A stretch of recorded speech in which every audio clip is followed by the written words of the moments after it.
It's the world-famous Annalise and Carter show, featuring Annalise, Klingbeil, and Stephen Carter!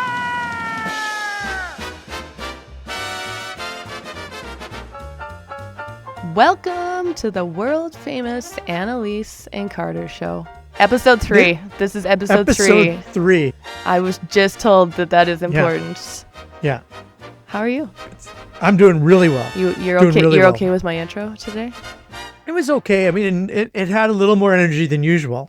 I but was channeling people this song. don't expect that. They don't Yeah. expect energy from me. It's the middle of They the don't day. expect it. It's not 8 p.m. I'm not in the closet. I've got energy, Stephen Carter.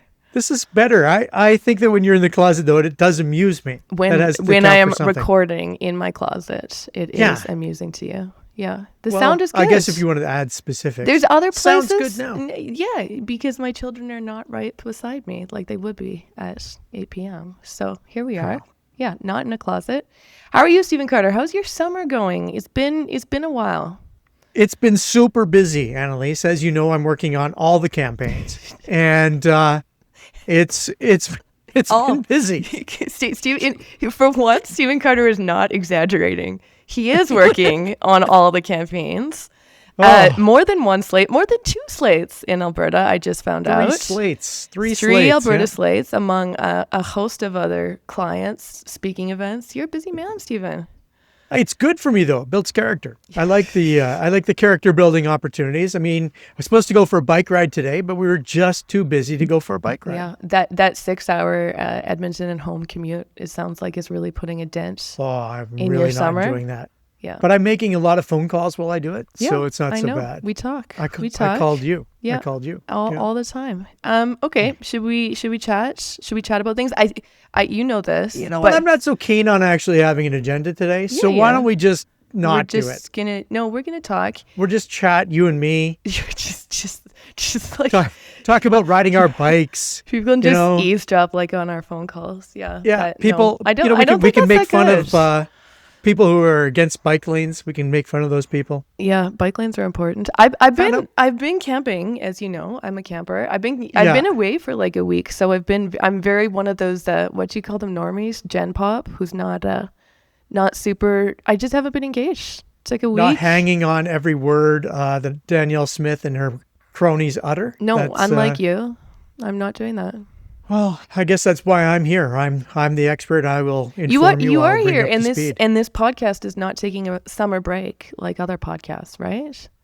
Well, to be honest, it was a little hard to pull together an actual crew here today. You've been trying for a few days. As you know, we've got quite the little troop of people that can produce the podcast. Where's Zane? It's been tough. Where's Zane and Shannon? I don't know where Zane is. Okay. No one knows where Zane is. Where's Shannon? Shannon is in British Columbia somewhere. Okay. And she said to us, I will not have internet access. And that's all she told us. Smart. Where's Corey?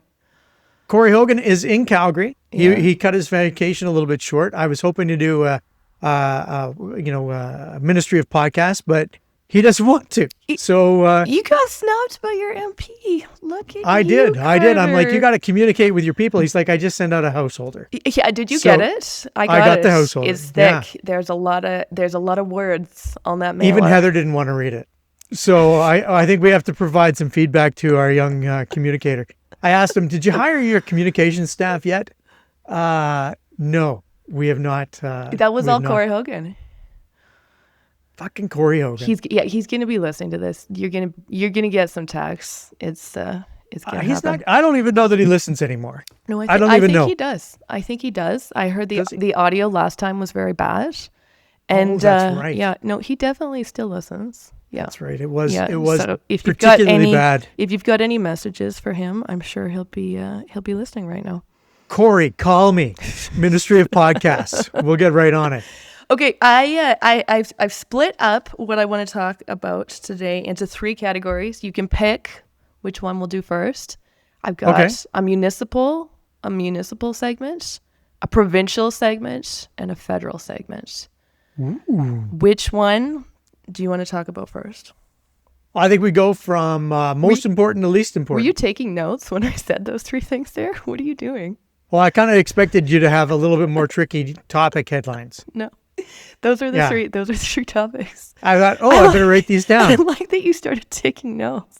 Oh, I pay attention to you, Annalise. Wow. I pay attention. I'm not like those other boys. Okay. What are? Let's start with the most important. Let's go is- with municipal. Oh, municipal. Okay. It's the one that impacts us the most. Water goes uphill, poops goes Okay. downhill. I'll keep municipal short. I could talk about municipal for hours. You know this. I know. We both There's could. you and I together. We love it. We love it. Other people don't. Okay. Municipal elections in Alberta. You're helping. You're running 3 slates. Calgary, Edmonton, Medicine Hat. Yeah. Let's talk about ballot box questions. And this is a glimpse into a conversation you and I had earlier this week. Before I ask you specifics, how do we go about getting a ballot box question? And when is it like in lock that this is a ballot box question? Sometimes it's been in lock right from the first day, right? I would say that Jyoti Gondek's campaign in 2021, we had the ballot box question right from the beginning. And that was who can take on Jason Kenney? Yeah. Yeah. And so we ran against Jason Kenney more than we ran against our other campaigns. And that enabled us to go past Jeremy Farkas. I would argue that right now, the population, like the question is hard to form in Alberta right now, especially in Calgary and Edmonton. Because why? Because there's so much going on? Because infill continues to dominate and no one has a really good answer for infill. The zoning question is not, I don't think the zoning question is anybody's actual ballot box question. Maybe Sonia Sharp thinks it can be her ballot box question, but the problem is that there's going to be a group of people who are on repeal, and I think that those people are hopelessly naive, and I don't want to run on ballot box questions that we can't actually achieve. I did that in 2012 with Redford. We could shrink the size of government, reduce your taxes, and increase government spending. It was kind of like, you can't do all that. No, like, you can't. That's an impossible thing. So from that time on, I've been really trying to make my ballot box questions something that can actually be achieved. And I don't think that repeal is one of those. When you're starting your slates or your campaign, are you in that first brainstorm, first plan, you have your ballot box, what you want the ballot box question to be? I do, but it shifts. I don't have 100% control over it. You have to see what the population want as well. The population right now is massively unfazed by actual events. What they want is change. So change seems to be the ballot box question. But you're saying that in change? Calgary and Edmonton and Medicine Hat, or where in specifically? Both, yeah. Well, Edmonton, Calgary, and Medicine Hat, all 3 markets want change. But change to what, or what type of change, seems to be less understood by the electorate at this point. How do you think in Calgary the fact that we're seeing the 3 frontrunners, the top 3 finishers from last time, Gondek, who's been mayor for 4 years, and Jeremy Farkas and Jeff Davison all ran 4 years ago, are all running again. How does that impact, or does it impact the ballot box question? Like, people have a more familiarity than perhaps other elections with these names. Well, it really forces us to change the ballot box question from whose name do I recognize? If we leave the ballot box question as whose name do I recognize, then we'll definitely lose for the Brian Thiessen campaign. Tim Cartmel might be able to do better because he's got higher name recognition, but I don't think that it serves anybody to have a name recognition ballot box question. Who do I know is usually the ballot box question for council candidates, but that doesn't really serve anybody. How do you change it if it's looking like it's whose name do I recognize, and we're 2 months out? Less than that. I mean, you've basically got to shift more than that. You've got to figure out what they care about more, right? What type of change they're looking for. That's what I'm working on right now, is what type of change do people want? Do they just want change for the sake of change? Do they want to change to the most capable candidate? Do they want to change to someone that they know? Do they want to change? Like, what kind of change do they want? Do they want experience? Do they want no experience? And then I have to try and muscle my candidates into those positions and kind of create a ballot box question around them. Like for Joe Clark, the ballot box question was, would you rather have the Right Honorable Joe Clark or what's his name?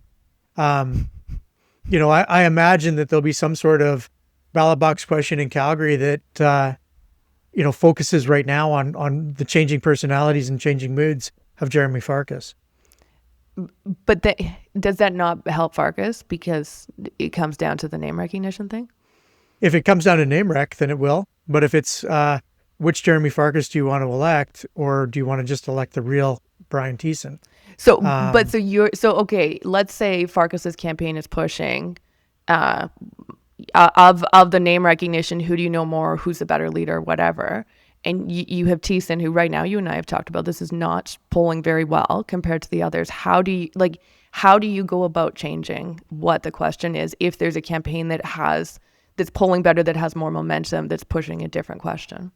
Well, you have to create a momentum structure, and then once you create the momentum structure, then you change the question. So you can't necessarily do it all. You can't achieve it all in one fell swoop, Annalise. You have to do it in a couple steps. Right now, the next step is momentum. And then once you're done momentum, then you do ballot box question. You've got more sign loopholes that are coming. Is that what I'm hearing? Is that some foreshadowing? There's no evidence that I've ever worked on a loophole. There's no evidence that I have some cards up my sleeve. Always short sleeves today. No cards up there. Up those short sleeves. Yeah. I didn't know you had short sleeves till you just raised your hands up like that. Yeah, and then I showed my weak ass limbs. Is it, as someone, have you ran this many campaigns at the same time before? Like the 3 slates in Alberta, that's a new experience, right? Well, just in the sheer number of candidates, it would equate to a provincial campaign. Yeah. Right. But it's three different cities. Well, a provincial campaign has all the cities. Yes. Right? I know that. I know that. I mean, a provincial campaign. Okay, we'll talk about this. Is it like, what's similar, what's different about it? Because a provincial campaign is like, it just seems like you're stretched. You got lots of things happening in different places. And are you like, in terms of the ballot box question, do you see like, this is what's happening in Calgary and now we can meld it this way in Edmonton? Like, is there does like? They're different. You can't, the difference between a provincial-wide campaign and the municipals is that the provincial campaign, you have one brand. And that one brand then dictates all the decisions that you're making. In working on this many campaigns simultaneously, you have to keep 3 different brands separate in your brain and construct. How's that going? It's going fine. No, you got 3 brands. That screenshotted face that you just made needs to be the image. Yeah, that's going to be the image. That's like old man Carter. Yeah, it's frustrating because sometimes, the Calgary brand would work really well in Edmonton, and sometimes the Edmonton brand would work really well in Calgary. And sometimes the brands aren't quite as formed as you'd like them to be. So I still have to keep working on those brands. But the brands there's multiple variables that are being managed, Annalise. Things are going great. Things are going great. Carter's feeling confident. Carter's in all markets. It's been an adventure. Carter is stretched thin and has a lot of confidence in himself. As you should. At the beginning, it was going to be just, I'm a strategist in all these markets, and how hard could that be? But then, invariably, you get more involved than just being a strategist. And that's where things get exciting. How would you describe your role now? I get to do whatever needs to be done in all the markets. I like it. Wasn't the initial vision, and full disclosure, I'm not involved in the Calgary Party at all. I like a couple of your candidates, not involved at all. But wasn't the initial vision that you were going to be like very behind the scenes involved? You weren't going to be public face of it? Well, and I'm not really a public face. I'm not a public spokesperson or anything like that. But we found out very, very quickly that people knew that I was involved. So that there was just, there's no hiding. There's just no hiding Stephen Carter. Yeah. So once it became evident that I was involved, then, I'm not a spokesperson for any of the parties. I'm not a spokesperson for any of the candidates. I come on here and I talk about my experiences, but I don't think that, that I'm not giving away any state secrets. Do you think the way the party system has been created in Alberta, it creates positions like what you're doing now, where like instead of focusing on just one city, it's like almost you're like franchising it in essence, because you're Like, does a party system help your? I was going to say, does it help your career? It's clearly helping your career. You have 3 paying slates, but does it? That's because of the party system, right? I think I would have had at least 2 campaigns, regardless of whether or not there were parties. I think that the party system, I've been so willing to be involved in it. I've been so willing to push it that maybe I've helped to push the party system into both markets. Because I was to blame. You're blaming yourself. Well, no. Danielle Smith created the rules. My job is to take advantage of whatever rules have been created for the betterment of my candidates. But you don't have to play by those rules. I mean, like you have to play by those rules, but that doesn't mean you have to make a party. I know you're going to say you can double your fundraising. That's why you have to do a party. Double your fundraising. That's why you have to do a party. You can double the ability to fundraise, but if you can't raise those funds, the ability. I'm finding that it's a hell of a lot easier to raise money given the party structure than it is outside of the party structure. So Danielle Smith created the system. You were playing within the system that was created. I play within the system that is in place every single time I do a campaign. Right. I will always go to the end of the rules. What is the end of the rules? Not loopholes, end of the rules. End of the rules. Because whatever the end of the rules are, that's what you have to do. And whatever's in the best interest of your client, that's what you have to bring in. Right. And you're doing it. That's what I have to do. Okay. We've got provincial and federal. You can look at your notes. We've got provincial. Just crossing off municipal. Federal to talk about. I would like to do. Is there anything? Federal wait. next. Is there anything else you want to say on municipal? I think as we get closer to, I think it's worth saying it's like August is fairly slow for Gen Pop. I think late September, October are going to be like wild times for. I surely hope so. I'll be honest, Annalise. This feels more sleepy than any election I've ever been involved in. In both Calgary, Edmonton, and Medicine Hat? Calgary and Edmonton for sure. Medicine Hat's a little trickier because it doesn't really start until later.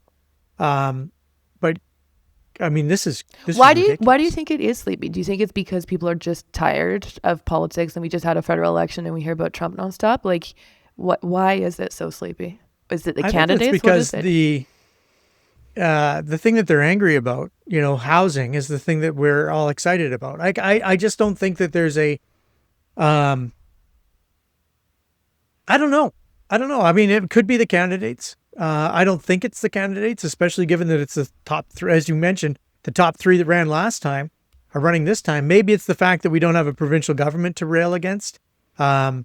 I still would like to rail against Danielle Smith, but for whatever reason, she seems like Teflon right now. You just can't seem to throw shit at her. But if it is sleepy, then is it not your job? Especially as I think it's fair to say Thiessen is kind of an underdog at this point. To make it exciting, to make him do. I see your smile. You can fight me on that. But isn't it your and the party's job to make it exciting and do some interesting things that people are talking about? Right, but when? When? Right. September. When? September, I think, is the only time you can do it. Yeah. I think that the rest of August is just work. Just go do work, right? Yeah. Go and knock doors, muscle your way into hand out lit, and then make a splash Carter. I want to see him on TikTok. I want to see him on Reddit. I want make it exciting. I told you this a couple days ago when we talked. It's boring. It's really boring right now. Your suggestion of going on Reddit is probably going to change the whole thing. No, not go on Reddit. I'm saying do some exciting things. Ask me anything on Reddit. No, I'm not saying go on Reddit. How 2014 of you. That's not what I'm saying. I'm saying do talkers. I just spent 4 nights camping, right? Yeah. With people who pay attention to politics in varying degrees. And I want you to do some things that we're sitting and talking about around the campfire. That's hey, did you see this crazy thing? Don't you think that's you're at a point? I've got him scheduled for a Lady Godiva ride through Princess Island. He's going to be buck naked. I bet he loves that. The best part about it is Tim Cartmel's coming down from Edmonton to join him. So it's going to be no, but okay. I know you're being funny right now, but don't Don't you think there should be, aren't we in that like era where you need to be bold, especially if you're kind of coming from behind? It is a really tough thing to get attention right now. Social media is broken. The traditional media is broken. How do you get attention? How do you get yourself seen? Is the question of the 2025 election. What's the answer? Yes. Yes. Stay tuned. Carter's got some tricks up his short sleeves, and Thiessen is gonna get noticed. Okay. There you go. No pressure. Consult your list. What is the next topic? Federal. I want to jump to federal. Okay. Federal. We can talk about tariffs, obviously. I think people want to talk about that. But before we do, it's what, 100 days, 101 days, 102 days? Since 102. Since the election, the federal election. How's Carney doing? Give him a grade. I give him probably an A-. A-. Why? I don't think there's a lot more that he could do in order to generate positive outside of making Donald Trump a sane human being. He's taking the low-hanging fruit that's available to him and doing the best things with it. The low-hanging fruit's going to go away pretty soon because at some point you will need to do a project that is Canadian defining, right? There's going to have to be, instead of just talking about building Canada and making Canada stronger, you're going to have to actually do something to do that. And that's when you go from having low-hanging fruit to having fruit that you just can't reach in a normal setting. You're going to have to deal with Indigenous issues. You're going to have to deal with nations across the country that don't want the same things that you want. And that is going to be when the low-hanging fruit is all gone. But right now, you get to talk about everything as though there's a high degree of potential, as though it can all happen. And I think he's taking good advantage of it, especially through a relatively sleepy summer.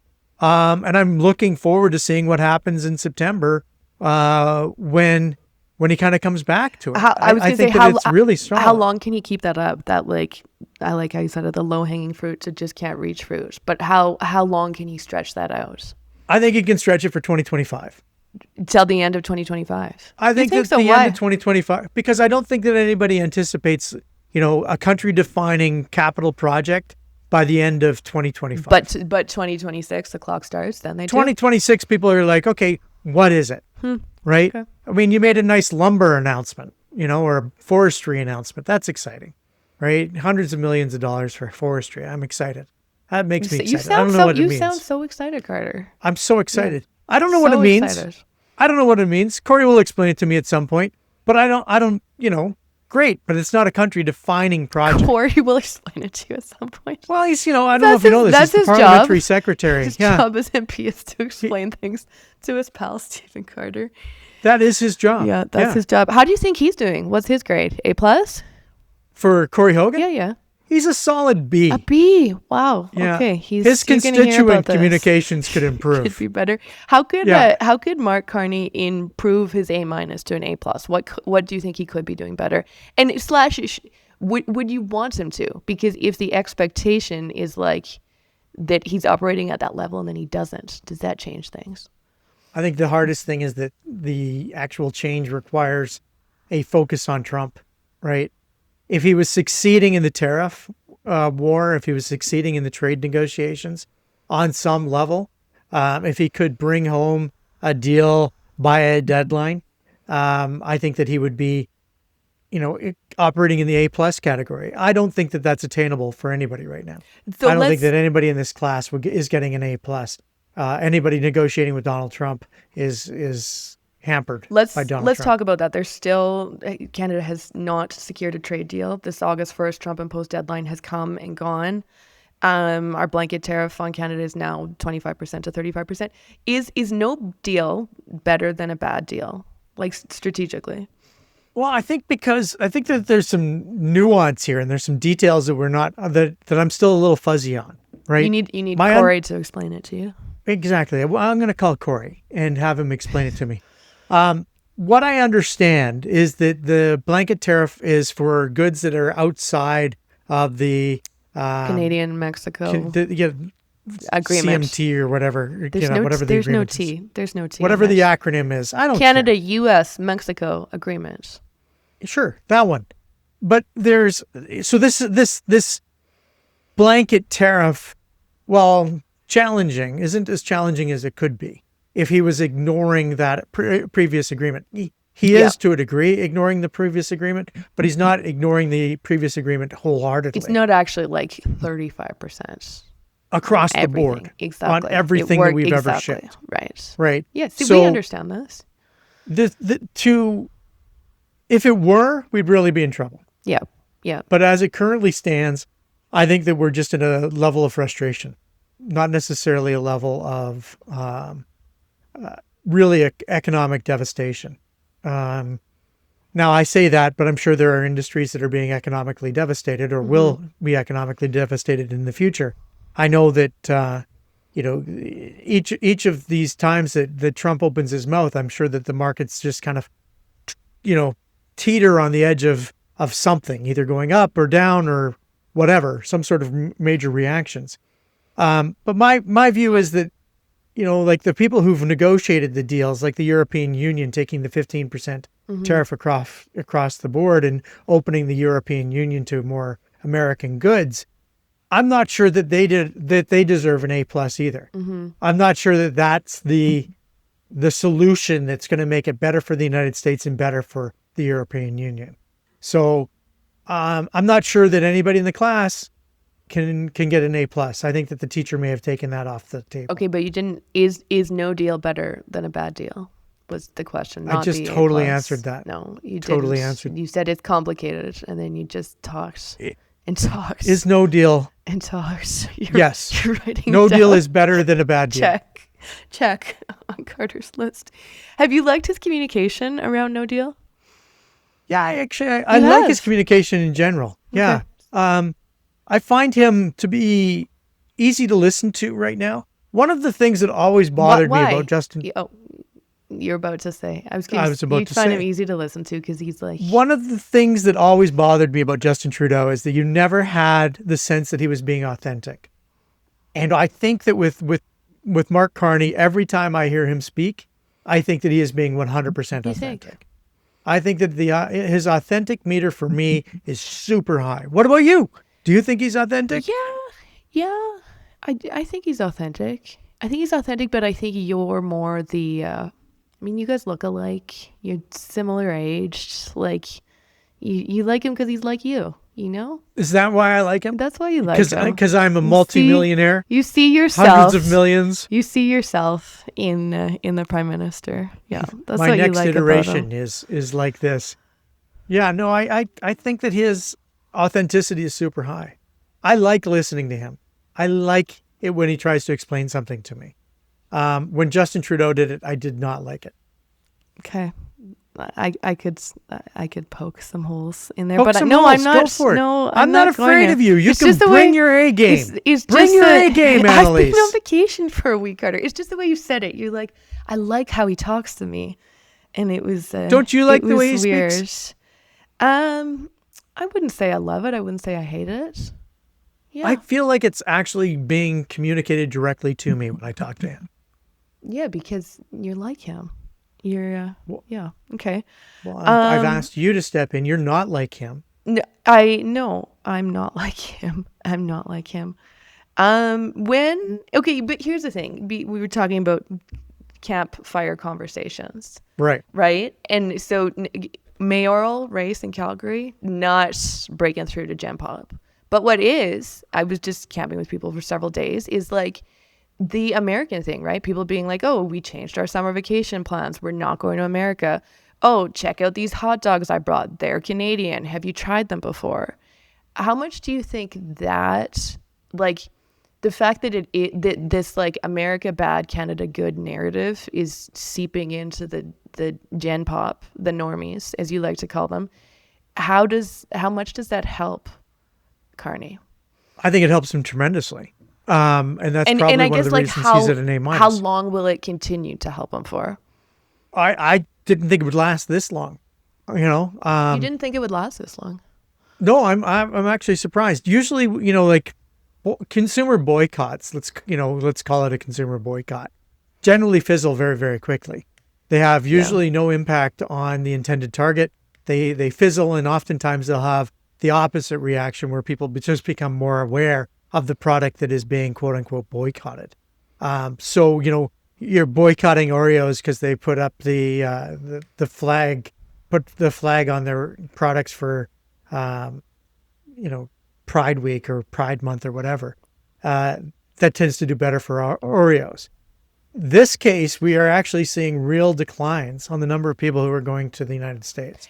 That has been sustained now for a period of months. That like the numbers, but then also anecdotally, it's like, I'm so fascinated by this. It's like going to the States is a bad thing. Like, I probably shouldn't say this to your, how many listeners do you have? 20,000, 30,000. But like my business partner was in the States for a month, and it was like, he didn't hide it, but like he felt really bad about it. He tried to like change around his vacation plans and see if he could get his deposit back and this and that, because it's like frowned upon. And I was chatting with people when we were camping who were going to Palm Springs this weekend, and it was very like, oh, we're going because it was booked ages ago, but we shortened our trip. It's like people are like have excuses for why they're going to the States because they know they're going to be judged for going to the States. Yeah. And, like we are buying BC apples and BC cherries and BC fruits instead of buying some, American. Like I never used to look and see what kind of apples they were. So do you know? Do you know? Or is it? I do. You do? Okay. I do. And so when I go in and I'm shopping for the products, I'm probably not doing it consistently enough, but I'm doing it. I notice every single time when I'm buying the apples or when I'm buying fruits or when I'm buying vegetables. But is it because the labels are still up there, or is it because you're like thinking, I don't want to support? It's because I'm thinking. You're thinking, okay, interesting. Which is weird, because most of the time people think I don't think at all. Most of the time you're not thinking. Yeah. But I actually am thinking, I don't want to support the United States right now. So it is, when you go into the grocery store, you're thinking, okay. Yeah, interesting. I want Mexican avocados. So I find it fascinating how long this has gone on for, and probably will continue. Do you see a point where it stops, or is this like the new norm? I think this is our new norm for a while, because I don't think that Donald Trump's going to give us anything vaguely resembling a decent deal. So at some point, the Prime Minister is going to say, I signed a deal because it was in the best interest of Canada, but it's not necessarily in the best interest of all Canadians. And I think that we continue to be angry. Do you think, what's the strategy from the Prime Minister's office in terms of like stoking that anger or fueling that pride of like, be thinking about this when you go to the grocery store, don't vacation in America? It's really interesting because I'm not seeing that messaging from them. This is a grassroots response to a treetop issue. And that to me is the most powerful types of responses. It's not just the people on our podcast that aren't buying American goods or traveling to the United States. It is a countrywide phenomenon, and it is traveling through social networks by word of mouth. And that to me is, that's something you try and get when you're in the Prime Minister's office, you never get, right? This is something that is only happens at the true grassroots level, and it's staggering to watch. I love it. So are there lessons, and we're several months into this, like are there lessons to be learned in terms of that grassroots thing? And we can get into this when we get to our provincial section on the Luke Hadlick's question, but like how are there lessons to be learned from the grassroots? You're taking notes. Are there lessons to be learned from the grassroots thing of like, this is how you do it, or can it not be copied again? Yeah, I mean, this to me it's a variant of wag the dog, right? Wag the dog, you get into a war, so you have a made up enemy, and the population rallies around the flag. This is a variant of wag the dog. We have an enemy. His name is Donald Trump. We are asking our Canadians to rally around the flag, but you don't have to ask them because the enemy is so clear that they just simply rally around the flag. And I think that type of rallying, that type of positive posturing is really valuable to the Prime Minister's office. Mm-hmm. They didn't start the rallying. They didn't start it. And they're not necessarily in a position where they have to try and continue it. It's doing its own work because the enemy that they've defined is so clear, and which side they're on is also so clear. How many times have you heard Mark Carney say, I'm on the side of Canada? right? I will only sign a deal that is good for Canada, right? That is, he's not saying that's your enemy. He doesn't need to say that. He's saying, I've got your back because we all know who the enemy is. Interesting. Okay, on the federal front, I have another one for your list there. Pierre's by-election. We're just over a week away from the August 18th by-election in Battle River. Very Crowford. exciting. 11 days. 11 days. Look at you and your numbers. Do you just have like a list of like X number of days till this election, X number of days till this, 102 days since this? Do you? No, I took 18 and minus 7, and it came up with 11. Fast. It's pretty good. Okay, so he's trying to get a seat. What do I have here? He's been doing some. Is that you who keeps tapping on your list? What's that tapping? Yes, it is me. Okay. I'm doing this with this. That's so annoying. Okay, Pierre Poilievre. He's been doing candidate forums, which conservative candidates typically shy away from.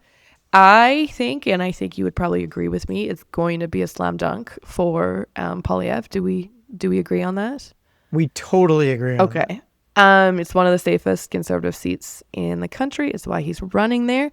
But what I want to ask you on this is, like, what's at stake for him here in terms of actual vote percentage? So the MP who stepped down 4 days after being reelected, he had 82% of the vote. Typically, that's what conservatives get in there, is like high 70s, 82. What the question for you is, what's the number that is a loss for Poilievre even when he wins? The vote percentage. Well, I would imagine that if he dropped 20 points and came in at only 62, that would be a loss. 62 is the number. Yeah. I think that, you come in at 65, 66, you're up against 200 candidates. You can make a case. Realistically, though, I think he's going to get 78 to 80. Yeah, it's going to be. Do you think? I think it's going to be. Do you think we're seeing a lot of coverage of it because of the longest ballot thing, or because it's summer, or like I feel like because it's Poilievre. I feel like normally by elections, I could not tell you anyone who's running, and I can name like more than one candidate there because you hear them on the news. Yeah, I think that we are getting more coverage because it is the summer and it is the only thing that's happening. But, it's also happening in our neck of the woods, right? So we are getting more coverage because it's in Alberta. I don't think that this is necessarily going to be getting the same type of coverage in Toronto or Ottawa. Okay. I mean, maybe Ottawa, because Ottawa always, they Ottawa. live and breathe on all this stuff. Yeah, but it's Ottawa. Toronto, Montreal, I just think it's probably where we are. Do you think some of it's the longest ballot stuff, or not at all? I mean, yeah, because we got longest ballot stuff the last time they did this, which was Pierre Poilievre's riding in Carleton. Mm-hmm. We get longest ballot stuff everywhere. We get a number of articles every single time. Now, it doesn't have any impact because no one thinks that their protest is particularly effective. But people are talking about it, though, Carter. Isn't that what you want in this hard to break through environment? I guess. But is anybody advocating for it? I mean, the proportional representation people continue to advocate for proportional representation. I think we should just can that and put a single transferable vote and call it a day. Okay. Which I do not count as proportional representation. Okay. We're not going to get into that. We should totally get into that discussion. No, we need to talk about... That's a great conversation. No, we're not doing it. We need to talk about the provincial stuff. Oh, this is a big one. How much time do we have? Okay. I don't know if you're aware of this, but it's a podcast. Our longest is almost 2 hours. It's a podcast, but it's also 4:50, and my children will be coming through the door any minute now. Oh, okay. Okay. Here's a question. You can get into it. Alberta NDP. How do we think we're doing? They're doing the what? Yeah. What's your grade for the Alberta NDP right now? A D. A D. Okay. So a D. Give me your game plan. What's the game plan for the Alberta NDP to get some traction and to turn that D into an A in, let's say, the next 6 months? There has to be 2 concurrent plans that are implemented for the NDP. The first has to be a leader-centric communication strategy to move the leader into a place of leadership. And right now, Nenshi does not have a place of leadership in the Alberta conversation. He is outside of the conversation. And the stuff that they are doing, like the feedback that they're collecting on the Alberta separation, they're not doing Alberta Next. They're doing, something similar, a parallel process that is absolutely fucking meaningless because people don't engage in those things. What we're looking for is some sort of actual activity that is generated to get the leader attention. That has to be the very first piece. You're so heated up about this. I'm very heated. Do you hear how much your voice is rising? I am angry about this. I know. This is a slam fucking dunk. We had multi-billion-dollar corruption scandal in healthcare that they fucking let fade away. So we have a fucking... I'm not done yet, young lady. Make that angry man face again with your arms in the air. Yeah. They let that fade away, and now they're letting Alberta separation fade away. 2 gimmies for an opposition party, and they are fucking it up. And then the second piece that they need to do, keep yelling, keep waving those hands, keep making that face. Take a breath. What is wrong with you, Annalise? Getting in front of your bull. You're a bullfighter already here. They continue to not do the work at the constituency level. The constituencies need to be strengthened. So the first thing's leader First center. is the leader. Second is the is the constituency level. These things need... What are you making fun of me? I'm going to get angrier with you as we progress through this. You respond the way my kids respond when I get angry. They laugh at me. Is this how you get angry at your kids? I don't know how I get angry at my kids. Your kids are so nice. They're so kind. My kids are in their 20s. I don't remember the last time I was mad at them. Yeah. Although, I'm still paying for their fucking phones, although I'm not supposed to. Okay. Leader-centric comms and constit level are the 2 things. That's your game plan. That's your 6-month game plan. You're not getting an election in the next 6 months, right? Bold. But you are getting an election. Words, Stephen Carter. But you are getting an election within the next year. Yeah. Right? So 6 months, focus on getting your leader out there, getting your leader understood. So how do you do that? How do you, what's the game plan? How do you get your leader out there? How do you break through? Well, you got to come up with a set of tactics that aren't the same communications, masturbatory communications material, right? Like doing an engagement structure. Like you're basically taking the Alberta Party listening tour and incorporating it into the NDP. It's not going to work. What we've talked about, you and I have, and I think on recent episodes, like how it's hard to break through. There's so much going on. Danielle Smith is very good at communications. It's hard to break through. I'm not excusing the NDP, but how do they break through, and how do they increase the profile of their leader, who's known in Calgary? But focus on Calgary, focus on Edmonton, focus on where your seats are going to come from, and get in there and actually start, use some language that is incendiary, that actually gets people talking about you. Light yourself on fire a little bit. Go crazy. Get some attention. If you start getting attention and start fighting for the person, like but Mark how? Carney is fighting for Canadians. How do you light Why yourself? The fuck isn't the head Nenshi fighting for Alberta? How do you light yourself on fire and get attention? How? I mean, I'm not consulting with the NDP. I'm not going to give them. You're not going to give them free advice. You're going to use all those strategies with Brian Teaston. I mean, you got to put them on naked on a horse riding through a park. Naked horse is what it all comes down to. I think you need to use a different language set. I think that you need to get Nenshi riled up, put him in different situations where he's talking to people. So just do like a full reset. Be like, what we've been doing for the last year is not working. It's not working. We're doing something new. We're trying out something new. Full reset. Exactly. Okay. Right.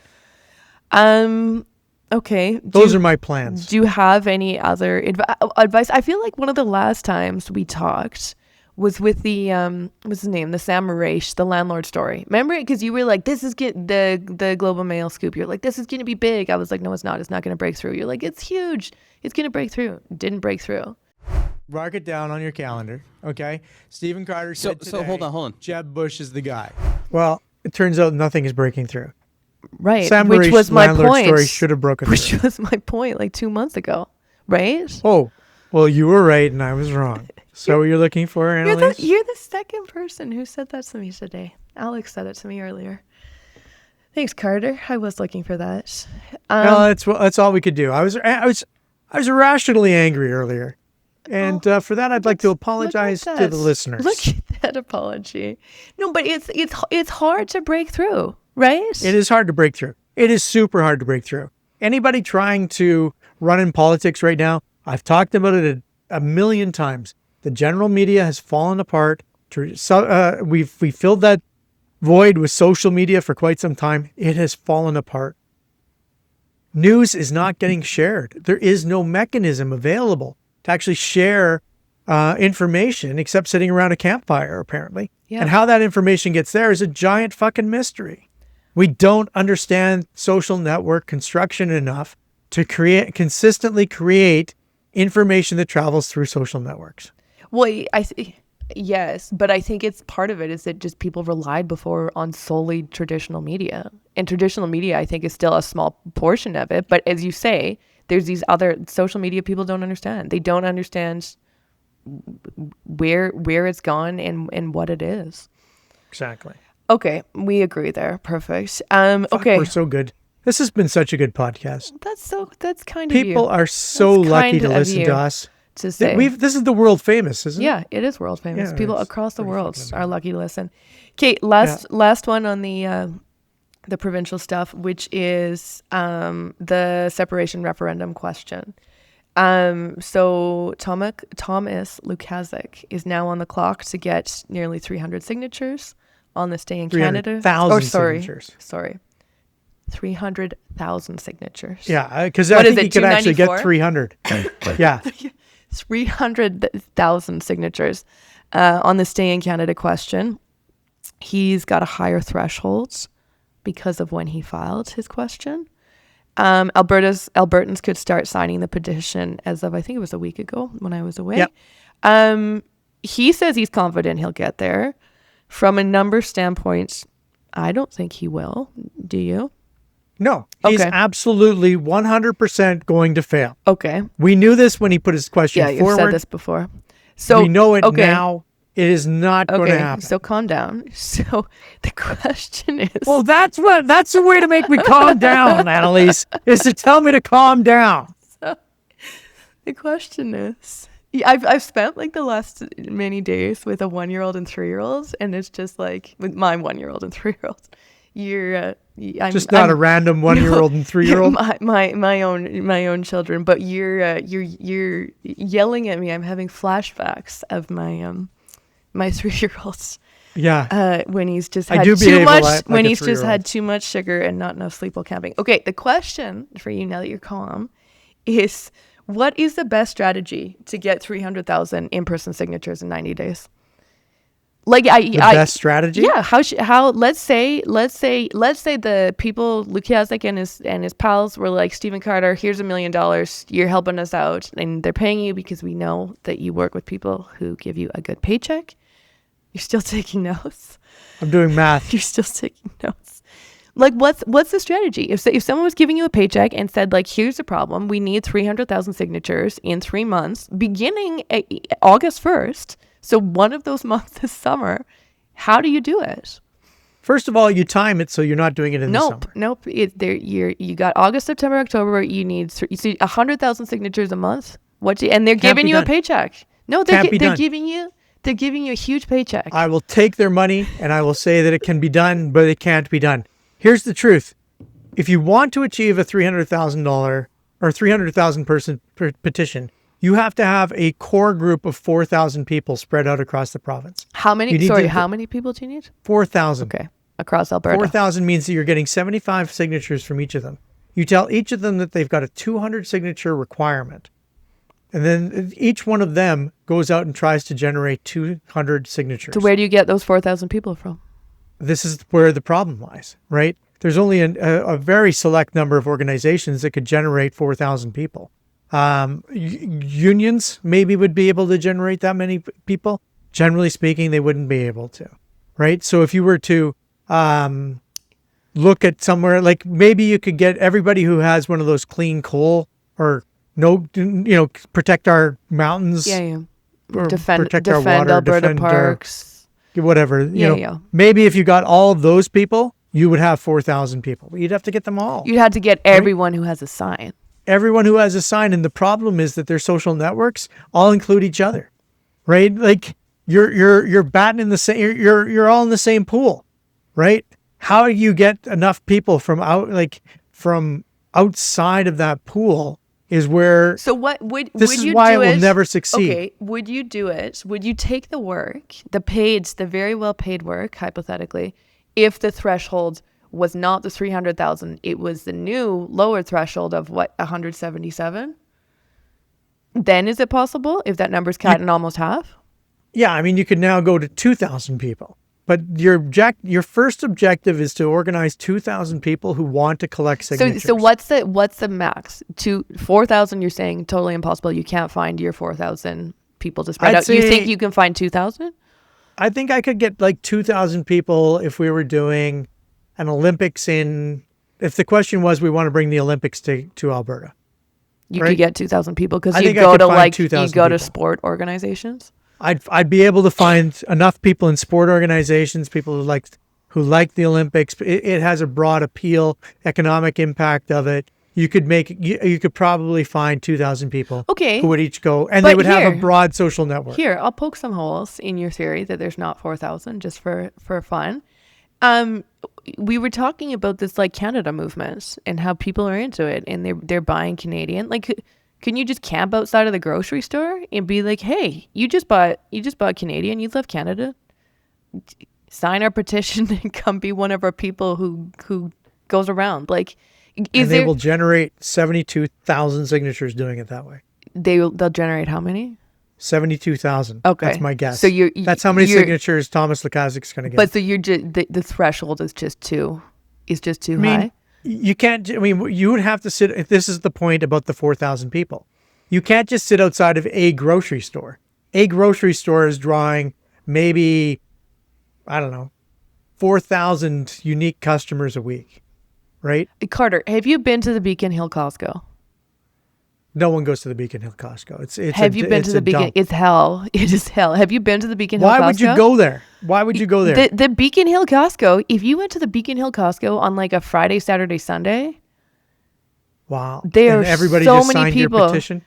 No, not. You should call Thomas and tell him this. No. Because he could probably, might get him to 80,000 people. We were just talking about how like cool it is that people are like. You will not. People are like, we don't want to go to the States and like, we love Canada. So why not like try and capitalize on that? You're trying. You should yell it at me and then you're maybe not hearing, I'll hear it. You're not hearing me. It is not the number of people that you can get to sign up at the Beacon Hill Costco. No, I'm not saying sign them up. I'm saying recruit them to be your 4,000. Talking. Annalise. Recruit them a sentence to be your 4,000. You have to, the work needs to be done to find your 4,000 people first.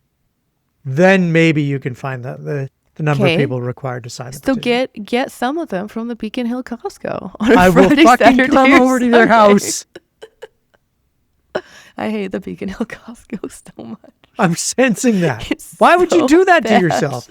Why? Because it's slightly closer than the Northeast one. It's a lot closer than the Northeast one, which is so much better. Okay. Didn't they close the Northeast one? Didn't something happen to the Northeast one? No. There's going to be a new one too on the way out to the mountains, hey? By Callaway Park. Wow. Yep, Canada's largest. Okay, so even if they said, Stephen Carter, here is $1 million, help us get our 300,000 signatures, you're saying, no, I'm not doing it. If you gave me the $1 million, right, and you gave me the time, then I could do it. Well, now you're changing it. You said it's impossible. You're saying it's impossible in 3 months. you're starting the clock on me already. I need 6 months to get my 4,000 people together. And then start I put in the question, and then I start so the that's clock. how you would do it. You're just saying you wouldn't take it. You're saying you wouldn't do it now because it's already started. Right. So if you give me $1 million now, and I have to organize for April, May, and June of next year, then I could probably get that done. And where are you getting your 4,000 people from? Depends on what the question is. Okay. Is it sovereignty? Is it, if it's sovereignty, it's one way of doing it. If it's an Olympics, it's another way of doing it. If it's getting rid of Danielle Smith, it's another way of doing it. I mean, if it's getting rid of Danielle Smith, I don't think it's doable. Okay. Right? Like, I think that there are questions that will not succeed.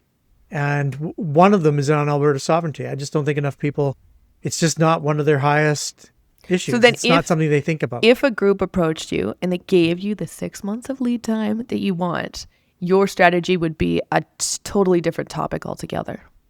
Yeah. Okay. What's the top of the list? What's the one topic in Alberta you think would get the most people out? Olympics? I think coal mining in the eastern slopes think coal would probably mining? be pretty. I think it would be really fun. Fun, but I think the Olympics would be my number one. But you think you could get more people out for coal mining than, let's say not the exact question and you still have your 6 months, but like you think you could get more people, it would be easier to find 4,000 people for coal mining than for We Love Canada? We Love Canada is super hard. Interesting. Okay. It's so vague. People what do I love get? Canada. What do I avoid? They don't love Canada that much. No, you know what they love? They love going camping in Canada. No, but we were That's just what they talking love. about it. You said you like buying Canadian apples. I do. Yeah. I will not sit outside of the Safeway or the co-op and get those signatures. Yeah, though you're thinking too small. Costco is so much bigger, Carter. Not the small ones. You need the big ones in the suburb. The Costco gas station, there's like a line up there. Okay, that is a wrap on the world famous. Wouldn't they kick you off the property? Wouldn't Costco come to you and say, "What the fuck are you doing? You can't just set up a tent on my property." You're thinking it through more. You don't think it's the worst idea. It's worse than the worst idea because you're getting kicked off of it. I'm just thinking about places where there's a lot of people. That's all. Yeah, we'll go to McMahon Stadium, and you know how many people are in McMahon Stadium? 35,000. That's the when best is it ever case that scenario. full? When is it ever that full? My bottom line is this is what I'm saying. When is it ever that full? 300,000 people is impossible. It is impossible. Okay. That's a wrap on the world famous Annalise and Carter I'm show. not done yet. I'm still Episode angry. 3.